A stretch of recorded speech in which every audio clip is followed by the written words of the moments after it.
화학의 물리적인 측면을 보는 학문, 분자 안에 원자 핵이 있는데 작은 자석과 같은 성질을 지내어 인체 질환에 대한 기초적인 정보를 제공하는 일을 하고 있습니다. 박사과정을 가기 직전에 구글링을 해봤어요. CC라든지 과탑 등등 생각을 할 것 같은데, 화돌이들, 화순이들 안녕. 나는 새내기 같아 보이지만 이제는 헛내기가 되어버린 21학번 예은이야. 다들 이영 교수님과 함께한 대학원 소개 영상은 잘 봤지? 나도 보면서 우리 서울대 화학부의 우상과 가치를 느낄 수 있었던 것 같아. 근데 영상을 보고 나니까 다른 교수님들이 어떤 연구를 할까 궁금해지더라고. 다른 사람들도 너무 궁금하지? 네. 그래, 그럴 것 같아서 우리가 앞으로 각 전공 분야별로 교수님들을 한 분씩 섭외해서 인터뷰를 해보려고 해. 이번 영상이 그 시리즈의 가장 기본이 되는 물리화학을 찍을 거고 첫 번째 영상이 될 거니까 앞으로도 다들 많은 관심 부탁할게. 그래서 아까 소개한 대로 오늘은 물리화학을 연구하시는 교수님을 한번 모셔봤어. 혹시 다들 NMR은 들어봤을까? NMR은 우리가 화학을 공부하고 연구하면서 반드시 한 번은 사용하게 될 거고, 또 이제 분자를 구조를 규명하는데 우리가 꼭 필요한 분석 도구 중 하나야. 이번에 모셔오신 교수님은 화학부에서 이 NMR 분석 기법의 전학성과 민감도를 높이는 연구를 진행하고 계시고, 수업에서는 엄청 깔끔한 판서로 유명하신 이정호 교수님이야. 짠! 와!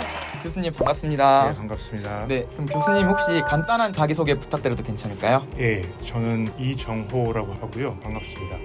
저는 서울대학교 화학부에서 물리화학 관련 과목을 가르치고 있습니다. 그 연구 분야는 핵자기 공명, NMR 분광학을 하고 있고, 퇴행성 뇌질환과 관련된 연구도 진행하고 있습니다.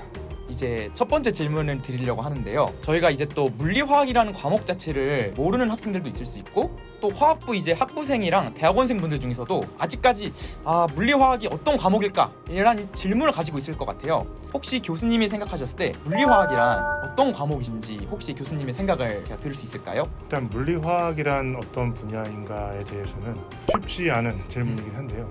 근데 화학의 물리적인 측면을 보는 학문, 또는 화학을 물리적 관점에서 이해하는 학문 정도로 말을 할 수가 있겠습니다.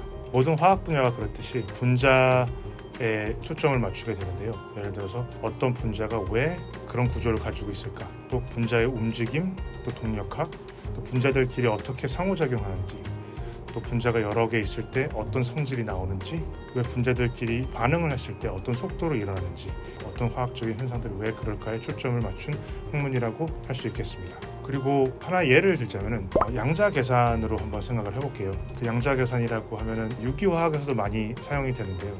유기 반응들을 양자 계산을 통해서 설명을 할 수가 있겠고요. 그리고 생화학, 무기화학에서는 효소, 촉매들이 어떻게 작용을 하는지에 대해서 또 설명을 할 수가 또 있겠고, 또 물리화학에서는 조금 더 근본적으로 과연 양자 계산을 이 계산을 잘 하고 있는지, 아니면 더 정확하거나 좋고 더 효율적인 방법은 계산 방법은 없는지를 연구하는 게 물리화학이라고 할 수가 있겠습니다. 아, 그렇군요.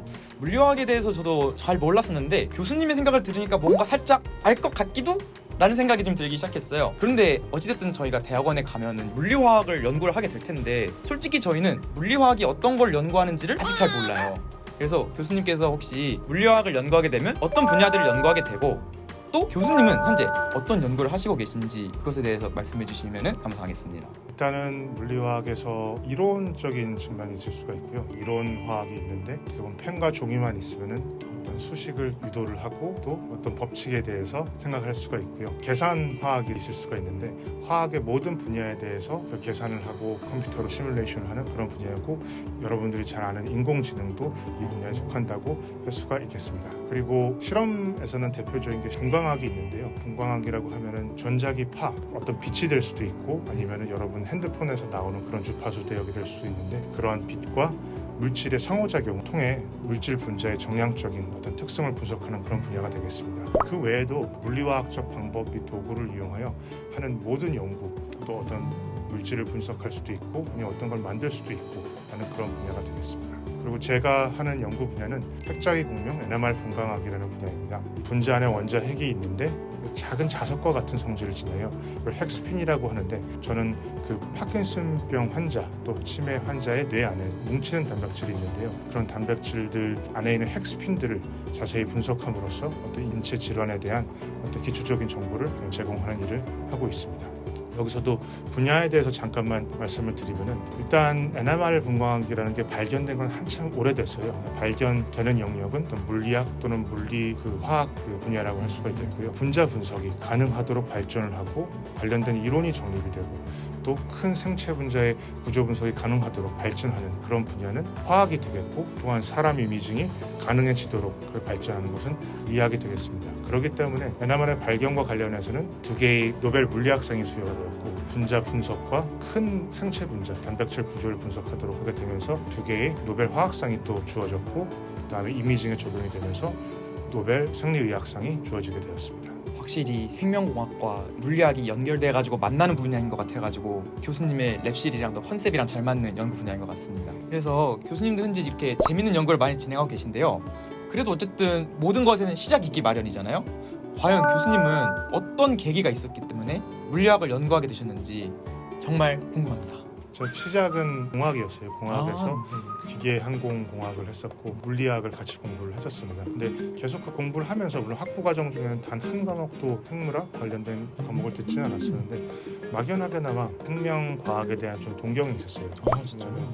자기가 자기 자신에 대해서 과학적으로 연구를 한다는 게 굉장히 신기하게 느껴지더라고요. 관심이 있어서 그 석사 때부터는 아예 생명과학 관련 연구를 진행을 했고요.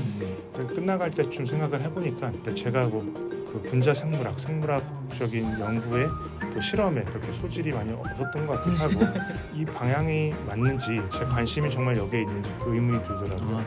조금 더 자세하게 생체 분자를 분석을 하고 단백질의 구조를 구하고 구조뿐만 아니라 단백질 동력학 그리고 또 움직임 같은 것들을 보고 싶어서 그런 분야가 뭐가 있을지 고민을 하다가 제가 그냥 유학을 가기 직전에 박사과정을 가기 직전에 구글링을 해봤어요. 네. 프로테인 다이내믹스라는 걸 구글링을 해봤는데 거기서 제일 제가 봤을 때 연결이 되는 분야가 NMR 분광학이라는 분야가 나오더라고요. 그래서 그때부터 그 분야를 공부하게 되었습니다. 물리와 생명과학의 교집합을 찾다 보니까 또 NMR이라는 이런 화학에서 많이 쓰이는 분야가 나오게 된 것 같아가지고 굉장히 이게 또 재밌는 내용인 것 같아요. 그런데 아까 교수님께서 학부가 화학부가 아니시라고 하셨잖아요. 그래서 이제 복수 전공도 하시고 그러셨는데 그런 만큼 학부생 때 화학부 학부생들과는 좀 약간 다른 재밌는 에피소드가 좀 많았을 것 같아요. 그래서 혹시 기억나시는 재밌는 에피소드 하나를 소개해 주신다면 어떤 게 있을까요? 일단 여러분들이 어떤 에피소드라고 말씀하시면은 뭐 과시시라든지 뭐 과탑 뭐 등등 생각을 할 것 같은데 그렇죠.